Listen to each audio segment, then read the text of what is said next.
Unang-una sa ating listahan, ang video na mula sa YouTube channel ni Mark Heras at ng kanyang asawang si Nicole, na kung saan habang ini-interview nila ang isa ring vlogger na si Kiefer Bros, ay merong napansin ng mga viewers na kakaiba sa kanilang likuran. Rice pa? Yan. Sorry. Extra rice! Si Madam po ang YP ni Idol Mark Heras. Yan, napakaganda po ni Madam. So, Salamat po. Thank you. ang lakas makagawa po pagkatabi mo yung ganito eh, no? Lutang na lutang Oh, lutang na lutang yung pagkapangit ko, no? Kaya tatuwa ka rin, eh, no? Grabe, hindi. Ay, hindi. You're charming nga. Oh my God. So basic. Hindi, charot lang. Ako, ano eh. Makikita sa likuran ni Kiefer na may sumilip mula sa isang kwarto na isang itim na imahe.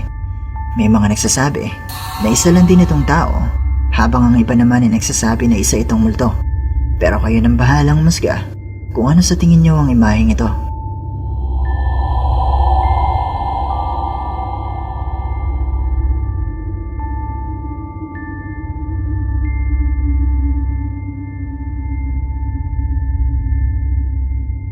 Ang ikalawa sa ating listahan ay mula naman sa channel ni John Arens Jacob. Si John Arens kasama ang kanyang girlfriend na si Carla Cayabyab ay kumasa sa 3 AM challenge sa kanilang kondo.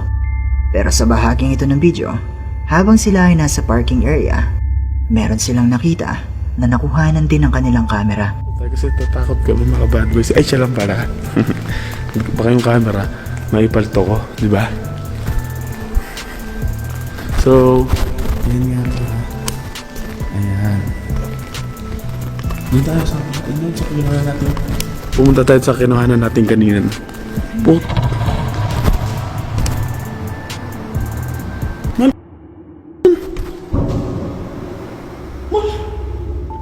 Makikita sa dulo ng parking area ang tila isang babae na may mahaba at itim na buhok. Pero nang lapitan at puntahan nila ang lugar kung saan nila ito nakita, wala namang kahit ano ang naroon.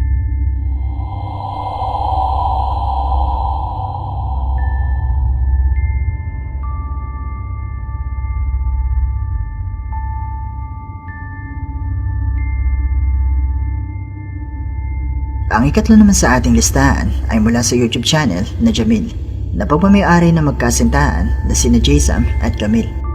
Ang video nito ay kuha sa kanilang 3 AM challenge, pero habang ine-edit na di umano ni Jaysam ang video, meron siyang napansin na talaga namang nakapangingilabot. And dun sa kabila, kakaliwa kami, and then tataas kami, may ibalik pa ni bagong elevator doon. So ang goal natin, babe, sasakay tayo sa kabilang elevator. Alam ko walang elevator doon kasi Tataas tayo. Bakit? Kinakabakan na ba? may kumalansing na. Ewan ko, kumalakpak yata. Duda ako doon mga kainabali o baka yung guard lang doon na gusto kami paalis. Babe, bakit may cellphone ka dyan? Bitaw Siyempre dito may 911. Kinabahan ako mga kaigan. Mga kaigan. Buti na lang tapos na. Matapos ang kanilang paglilibot, buong akala nila ay wala namang nangyaring kakaiba. Pero makikita sa bahaging ito ng video ang tila isang buhok o itim na figura.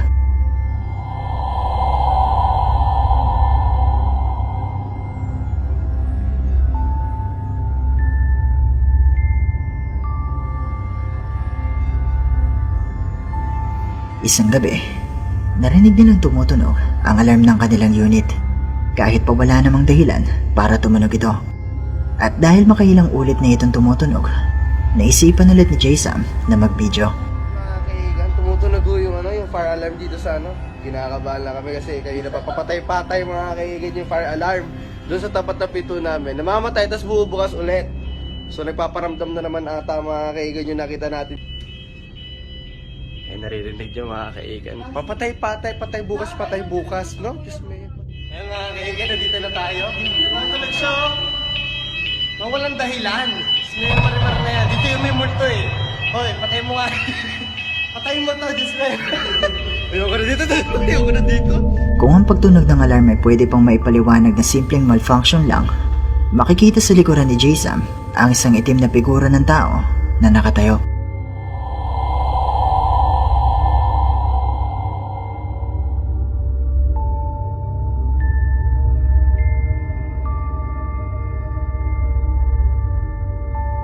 Totoo nga kaya ang mga video ito na mula sa mga Pinoy vloggers? Mga multo nga kaya ang kanilang nakuhanan sa video? O ang lahat ng ito ay isa landing hoax o marketing strategy? Kayo nang bahalang humusga.